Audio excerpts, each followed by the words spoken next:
اعوذ باللہ من الشیطان الرجیم، بسم اللہ الرحمن الرحیم۔ چند کلمات جو مالا مال کر دیں۔ جو شخص صبح و شام یہ کلمات 100 بار پڑھے گا تو اس کی برکت سے اللہ تعالیٰ اس کے رزق کے دروازے کھول دے گا اور اس کے معاشی حالات بہتر ہو جائیں گے، اور اس کے رزق میں ایسی برکت ہو جائے گی کہ وہ دوسروں کو تقسیم کرے۔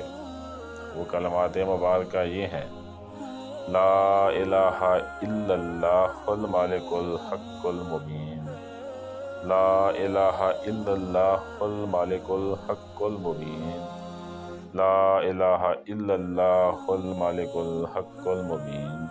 اللہ تعالیٰ سے دعا ہے کہ اللہ پاک ہمیں یہ کلمات پڑھنے کی توفیق عطا فرمائے، آمین۔